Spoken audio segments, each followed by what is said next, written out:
Halo, halo, apa kabar? Kita ketemu ya di akhir pekan ini hari Ahad, tanggalnya sekarang tanggal 26 November. Jadi sebentar lagi ganti Desember dan nggak terasa Pilpres itu sudah di depan mata.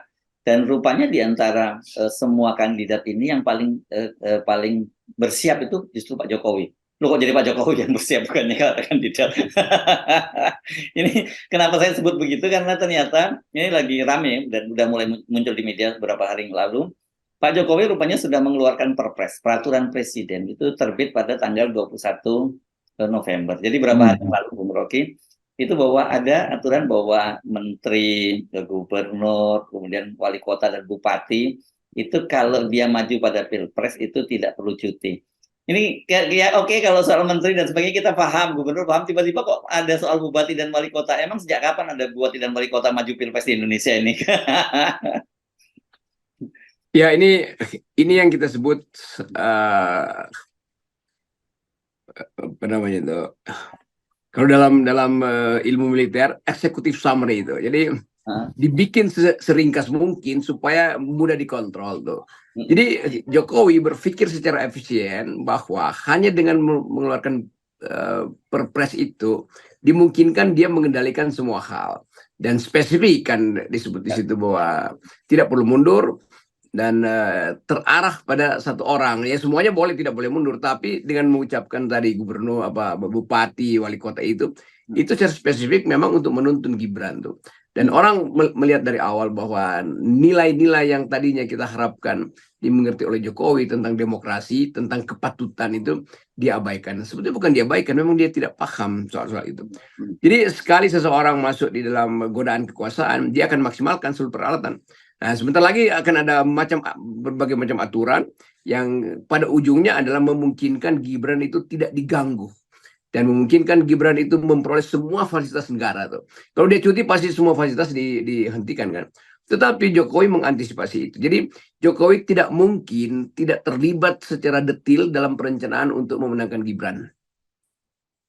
Ini ya, saya kira sebenarnya buat kita hal-hal semacam ini kan percaya nggak percaya gitu ya, sampai hal yang detail seperti ini pun diatur. Jadi kita nggak perlu kaget kalau nanti muncul aturan yang lebih gila dari itu dan khususnya memang Ya, untuk menyelamatkan Gibran. Jadi yang ya wajar kita pernah diskusikan Indonesian political madness gitu ya, kegilaan politik. yes. Nah, itu mulai terjadi itu the madness of Indonesian politics. Ya. Hmm. Sama seperti, ini bukan kita bikin perbandingan, tapi kita cuma ingatkan dalam sejarah Hitler dulu menulis perpres yang detail bahwa pasukan dia atau keluarga keluarga Nazi ini pacaran pun diatur oleh perpres. Anda nggak boleh pacaran dengan si ini, nggak boleh. Itu detailnya begitu tuh, dan diatur sedemikian rupa sehingga akhirnya semua orang menganggap bahwa hanya perintah Hitler yang masuk akal. Nah, lama-lama begini kan, hanya perintah Jokowi yang masuk, walaupun nggak masuk akal karena udah terbiasa, maka aparat pun akan anggap oke, perintah Jokowi itu masuk akal. Jadi kekejaman Jokowi adalah menggunakan seluruh aset kekuasaan itu untuk mengendalikan satu arah politik. Nah, itu udah dibiasakan dari awal, dan kita sebenarnya kayak disulap oleh seseorang untuk nggak paham apa yang sedang terjadi itu. Tapi tetap di belakang masalah ini, satu soal ambisi Jokowi untuk meneruskan legacy dia. Yang kedua, ilmu Jokowi yang memang secara real dia peroleh selama 9 tahun, yaitu ilmu tentang kejahatan dari tokoh-tokoh partai politik. Jadi semua daftar kejahatan partai politik ada di Jokowi. Karena itu dia melenggang aja untuk menetapkan keinginan dia. Toh nggak akan ada yang protes dalam pengertian dia. Tetapi dia lupa bahwa masyarakat sipil itu beda dengan masyarakat politik. Jadi kita dorong aja Jokowi lakukan terus satu pengendalian sampai akhirnya semua peralatan yang dia pakai itu udah nggak bisa dipakai lagi.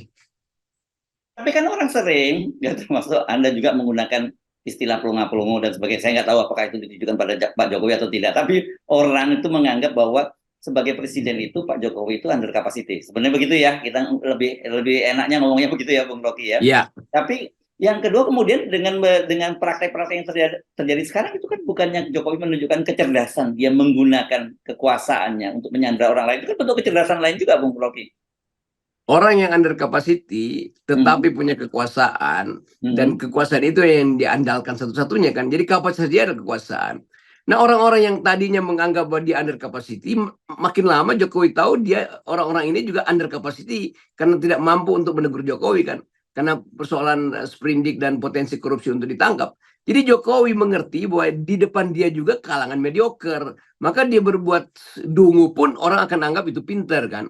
Tapi ini kan pembiaran yang berlangsung lama. Itu yang udah 9 tahun. Jadi Jokowi udah ngerti secara psikologi si ini nggak mungkin apa namanya cawe-cawe atau nentang keinginan dia tuh. Di sana tetap masih berupaya untuk menggeliat, tetapi kata Jokowi ya saya tahulah sejauh mana sih Anda menggeliat tuh. Jadi tetap terlihat keadaan kita hari ini bahwa seorang tiran sedang dihidupkan justru oleh kalangan mediocre. Jadi siapa yang bersalah ya orang semacam Sri Mulyani yang tahu tentang etik dari awal tapi diam, maka Jokowi anggap ya Sri Mulyani bisa ditundukkan. Mahfud juga begitu tuh, yang dari pihak masyarakat sipil ngerti bahwa Mahfud tahu bahwa Jokowi itu berbuat banyak hal yang tidak sesuai demokrasi itu. Tapi Mahfud bertahan di situ juga demi kepentingan kekuasaan. Nah belakangan Mahfud mengucapkan wah tidak baik-baik saja. Dari dulu kita juga tahu tidak baik-baik saja tuh.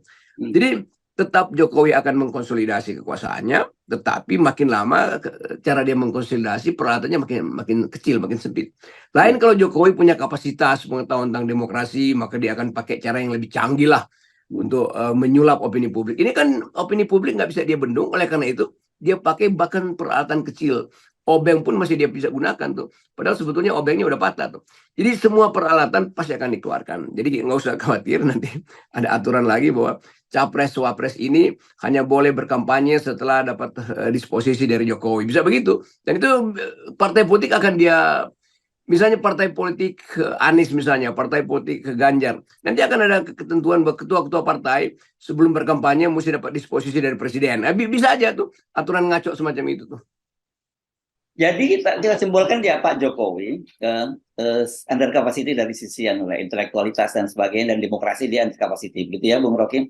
Tapi orang-orang yang kita sebut punya kapasitas intelektual dan juga kuah-kuah yang lain dia mampu, tapi sebenarnya mereka juga punya kapasitas yang rendah begitu ya. Karena kita tadi sebutkan orang seperti tadi ada menyebut Sri Mulyani.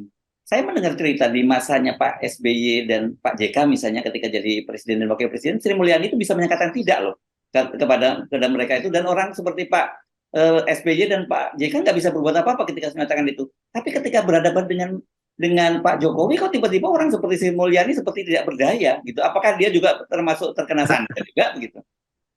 Itu kayak disantet tuh, nggak bisa ngomong. Kan kita bayangin, Sri Mulyani pasti bisa bilang tidak. Tapi Sri Mulyani tahu dia bilang tidak, Jokowi nggak ngerti apa artinya tidak kan. Oke. Begitu Sri Mulyani bisa bilang APBN udah bolong nih Pak nih, ya kamu kan kasir, cari dong. Dia nggak ngerti bahwa APBN itu bukan sekedar nyari, tapi apa yang bisa dijadikan dasar untuk mencari APBN. Kalau hutang mungkin Sri Mulyani bilang ya berhutang pun gue bisa tuh.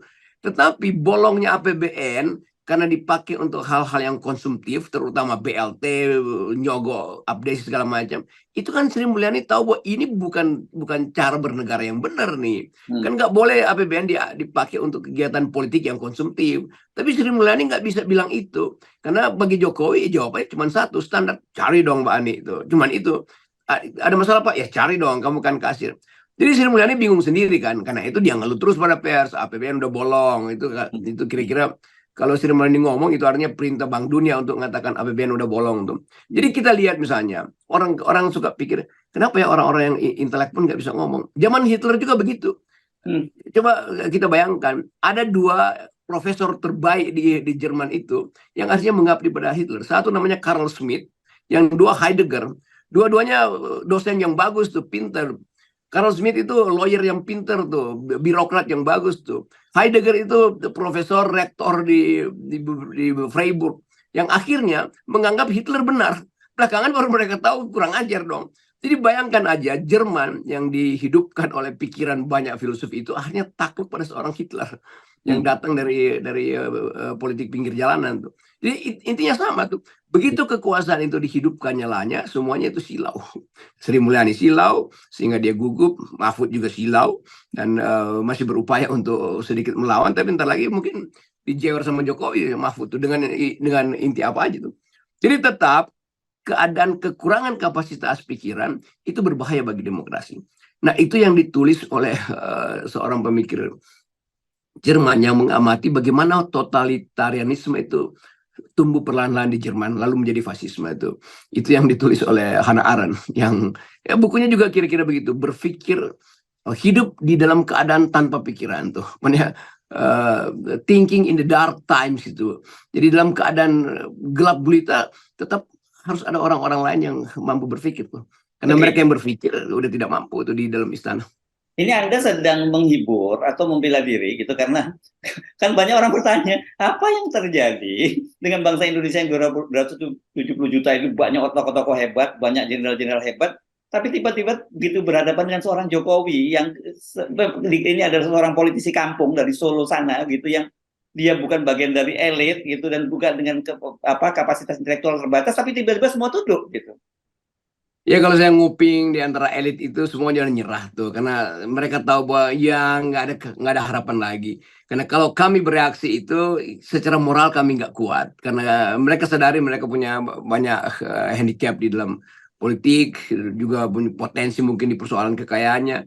Tetapi mahasiswa dan buruh itu nggak mungkin disulap oleh Jokowi. Jadi intinya di situ ya. Kayak Sri Mulyani pasti Jokowi tahu bahwa ya ada masalah, tetapi dia tahu juga Sri Mulyani nggak bisa lari dari dia tuh, karena mungkin orang-orang di sekitar Sri Mulyani juga sprindiknya daripada Pak Jokowi kan, bukan Sri Mulyaninya tapi lingkungan di sekitar situ kan. Jadi tetap Jokowi memainkan kartu-kartu yang sebetulnya kartu palsu, tetapi dia tahu palsu bagi demokrasi tapi real untuk mengancam mereka yang punya potensi untuk mengganggu dia kan. Nah, kita bandingkan misalnya dengan zaman SBY itu, ya Sri Mulyani dengan lantang berbeda dengan SBY, karena SBY paham apa yang dikritik oleh Sri Mulyani. Nah, kalau Sri Mulyani mengkritik Jokowi, ya Jokowi bilang, buat apa kamu ada di situ kalau nggak bisa berpikir kan? Padahal sebetulnya Sri Mulyani mau kasih sinyal bahwa Bapak stop dong dengan APBN yang konsumtif, soal IKN, soal BLT, soal segala macam subsidi yang hanya dipakai untuk kepentingan politik, bukan untuk real mensejahterakan rakyat. Tapi bahasa semacam ini pun nggak mungkin diucapkan oleh Sri Mulyani, karena Sri Mulyani bukan orang yang punya kekuasaan untuk deal dengan Pak Jokowi secara intelektual kan, di situ konyolnya. Ya. Jadi tetap ada masalah, kapasitas yang kurang itu yang menyebalkan, memang mau diterangin pun dia nggak bisa nangkap kan. Ya. Dan orang-orang yang mau menerangkan pun ya mestinya secara intelektual juga berhenti, tetapi Ya, mereka juga tetap ada dalam situasi ketagihan. Ya itu poin yang saya tanyakan. Oke, katakanlah orang Sri Mulyani udah ngerasa nggak ada gunanya deh ngomong sama Pak Jokowi, pasti dia nggak paham gitu. Tapi kan kenapa dia tetap bertahan di situ gitu, itu yang saya pertanyaan. Dengan toh orang seperti dia ini kan bukan seorang job seeker, katakanlah begitu ya. Kalau dia pergi dari Indonesia, dia juga pernah buktikan dia pernah diterima di Bank Dunia gitu. Tapi kenapa dia bertahan? Itu yang menjadi pertanyaan banyak selama ini mengganggu saya. Dia mungkin berpikir, dalam saya kenal cara berpikir Sri Mulyani, kalau dia mundur maka Indonesia pasti runtuh gitu, karena kaki-kaki ekonomi Indonesia itu diandalkan oleh dunia pada Sri Mulyani, bukan pada Menko yang lain, karena ini soal reputasi itu. Tetapi pada saat yang sama, gelisahnya Sri Mulyani ini terbaca di dalam cara dia untuk membocorkan keadaan ekonomi kan. Jadi sebetulnya kegelisahan itu adalah urusan dia sendiri itu. Kita hanya ingin menuntut bahwa Sri Mulyani itu pernah menyatakan sebagai apa dia sebut Indonesia bagaimanapun harus diselamatkan. Iya, yang mau diselamatkan Indonesia, bukan rejim Jokowi. Jadi Sri Mulyani mesti lakukan pembalikan etik yang radikal bahwa demi Indonesia dia justru kalau mundur maka negeri ini terselamatkan. Memang akan ada goncangan besar tuh kalau Sri Mulyani mundur, tetapi hanya dengan cara itu jembatan baru dibangun. Nah kalau Sri Mulyani ada terus di situ, jembatannya akan runtuh bersama-sama dengan Sri Mulyani. Itu lebih buruk lagi tuh reputasi Sri Mulyani. Jadi itu jalan pikirannya tuh. Saya mencoba menduga apa yang ada di dalam isi kepalanya Ibu Sri Mulyani. Ya, oke. Kan banyak orang juga yang mengkritik gini. Oke, jangan hanya banyak ngomong dong ya. Anda di luar pemerintahan tidak mengalami masa pemerintahan, atau kalau tidak mengalami memahami sulitnya pemerintahan, atau dalam bahasa Pak Luhut sering kata, kalau nggak pernah di pemerintahan jangan banyak ngomong deh. Kan gitu dari problem. Tetapi banyak kemudian mereka merasa, oke, saya harus masuk dalam kekuasaan supaya kita bisa mengubahnya dari dalam gitu. Tapi realitasnya kemudian orang-orang yang masuk di dalam itu kemudian larut dari bagian itu, kan gitu ya. Sementara kita sendiri kan kalau dari luar itu ya hanya bisa menyerukan gitu. Kalau dalam istilah agama ya cuma jadi muazin saja begitu, Bung Rocky. kan keadaan di dalam saling tunggu kan. Siapa menteri pertama yang mengundurkan diri? Yang lain pasti akan berlindung di balik moral orang yang pertama kan. Padahal kita tuntut yang pertama itu mestinya Sri Mulyani, yang kedua ada Mahfud MD itu. Yang lain akan ikut. Tapi mungkin Sri Mulyani juga berpikir atau Mahfud MD berpikir kalau kita mundur yang lain nggak mundur, buat apa gitu? Atau nanti kita juga yang akan dicaci maki oleh sejarah. Kok ninggalin panggung? Padahal sebetulnya ini bukan ninggalin panggung, ini untuk menyelamatkan perahu ini, bukan sekedar panggung tuh. Nah itu kecemasan itu yang ada di dalam ya otak-otak yang tidak maksimal dalam soal moral atau dalam soal etik sebetulnya kan. Tentu saja Sri Mulyani maksimal dalam pengetahuan makro economics tuh. Mahfud mengerti keadaan negara tuh, tetapi ini dua orang yang masih bisa diandalkan kapasitas etisnya atau simpanan moralnya juga nggak mau ngomong. Jadi itu pertanda bahwa ya semua saling menunggu. Kalau begitu ya udah, kita nggak berharap sampai sejarah yang memutuskan udah selesaikan problem ini dengan kekacauan politik dan kekacauan ekonomi yang pasti akan terjadi itu dalam 1-2 minggu ini kan. Kita berhitung itulah, dan memang agak jarang kita salah, tapi mungkin kali ini kesalahan itu bahkan diperlukan, itu membuat analisis yang salah diperlukan supaya orang mengerti bahwa hanya dengan menunjukkan bagian buruk dari dua orang ini misalnya, kita mau sebut aja ini buruk dong moralnya Sri Mulyani dan Mahfud MD. Apalagi Mahfud yang udah ada dalam posisi oposisi, keluar dong dari situ. Tapi kan Mahfud akan memanfaatkan. Kalau dia keluar, itu seluruh kenikmatan birokrasinya hilang. Padahal dia masih memerlukan itu sebagai peralatan kampanye. Jadi konyol. Mahfud masih mau memakai peralatannya Jokowi untuk kampanye. Padahal orang menganggap begitu Anda memakai peralatan Jokowi, Anda tidak akan kemana-mana, tuh akan dikenal Jokowi. Nah dilema itu ada. Nah kalau kita minta Mahfud kritik dong Jokowi habis-habisan, mungkin Mahfud bilang kalau kita kritik justru kita nggak dapat poin nanti. Jadi dilema itu harus diselesaikan oleh Mahfud sendiri. Demikian juga Sri Mulyani harus bersiap-siap dengan cara berpikir yang sama. Yes, oke. Itu dia. Kalau Ibu Sri Mulyani mungkin alasannya seperti itu. Tapi kalau Pak Mahfud sebenarnya memang sepakat, saya tidak ada alasan lagi. Toh dia sekarang sudah ditunjuk jadi wakil presiden dan calon wakil presiden dari Ganjar, dan posisinya PDIP itu kan bersama P3 itu sebenarnya sekarang ya posisi oposisi begitu ya. Jadi memang itu tadi ya, saya kira ambigu lah sifat-sifat semacam itu, karena di satu sisi masih tetap ingin berpikir tentang kenikmatan yang masih mereka bisa bisa dapat ketika masih bagian dari pemerintahan, tapi di satu sisi juga mau juga jadi bagian dari oposisi.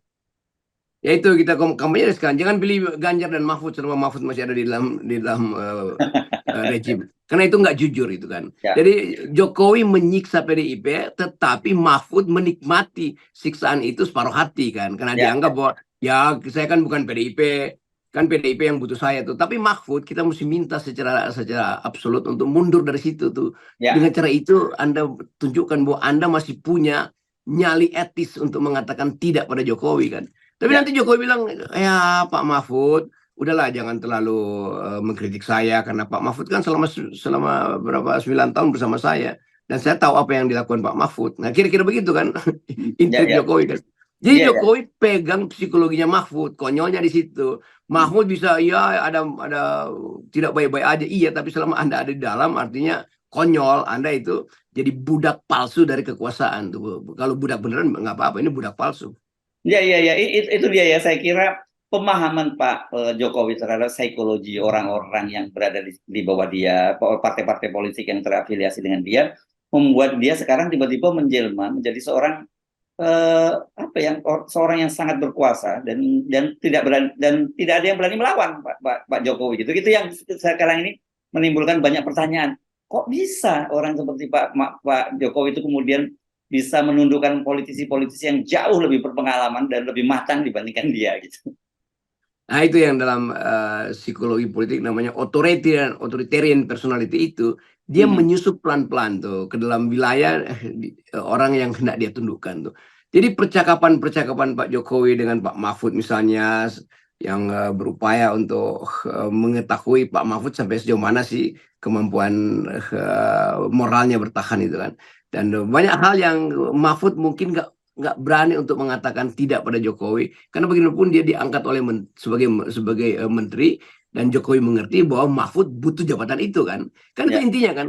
Jadi Jokowi tahu Mahfud sebetulnya separuh mengemis loh, atau separuh menunggu berkah dari Jokowi. Nah secara moral Mahfud juga nggak bisa mengatakan bahwa ya Jokowi salah 100%, maka dia siksa tuh. Dia mulai dengan mengatakan, ya bangsa ini tidak baik-baik aja. Lo pemimpin bangsa ini Jokowi, yang tidak baik-baik itu Jokowi, bukan bangsa ini Pak Mahfud. Kita itu kan ngaco kan. Misalnya dia disebut kita negara tidak baik, yang tidak baik itu presiden atau yang pernah Anda abdiin itu. Jangan Anda bersembunyi dalam terminologi yang seolah-olah itu terminologi standar gitu kan. Semua orang juga tahu bahwa negara tidak baik-baik. Kalau kita yang bilang begitu, kita tahu karena kepala negaranya tidak punya kapasitas.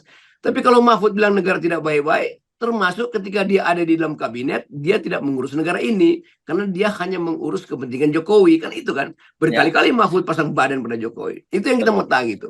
Maka saya kampanyekan sekarang, selama Mahfud tetap mendua, maka saya anjurkan supaya, atau ya kita kampanye, jangan pilih Mahfud. Dengan akibat ya PDIP turun. Silahkan. Kita akan negatif campaign pada Mahfud karena mendua itu curang atau culas sebetulnya kalau orang yang mendua dalam politik. Oke, baik. Terima kasih, Bung Rocky. Dan kita tetap posisi kita 0% dan kita muak Ya, situasi sekarang ya. kami muak dan termasuk muak pada sikap Pak Mahfud. Yes, oke, baik.